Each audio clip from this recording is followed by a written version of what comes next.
กองประชุมค้นคว้าปรึกษาหารือเพื่อแก้ไขปัญหาที่ดินในนครหลวงวิจันทร์ได้จัดขึ้นโดยการเข้าร่วมของทานสมมาตร พ้นเสนารัฐมนตรีกระทรวงทรัพยากรธรรมชาติและสิ่งแวดล้อมและทานอาจสะพังทองศรีพันดอนรองเจ้าของนครหลวงวิจันทร์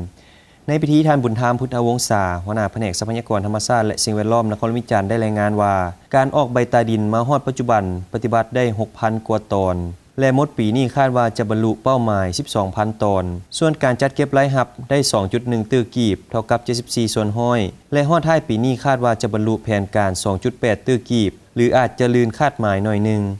ส่วนปัญหาห่างเสียงของสังคมที่ว่าภายหลังได้จ่ายเงินไปแล้วหลายปีแต่บ่ได้ใบตาดินนั่นต่อกับปัญหานี้หัวหน้าแผนกทรัพยากรธรรมชาติและสิ่งแวดล้อมนครหลวงวิจันทร์ยอมรับว่าเป็นความจริงสาเหตุก็ย้อนพนักงานจำนวนหนึ่งขาดความรับผิดชอบได้เอาเงินของประชาชนไปใช้จ่ายส่วนตัวและมีการซุกเสืองเอกสารที่ดิน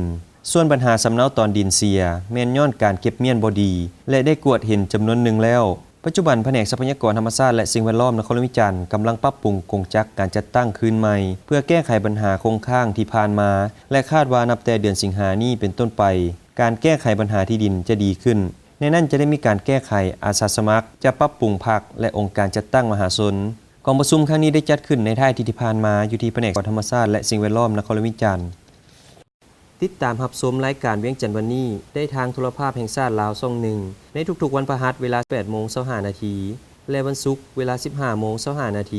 หรือติดตามทางช่องทาง YouTube เวียงเทียน Radio TV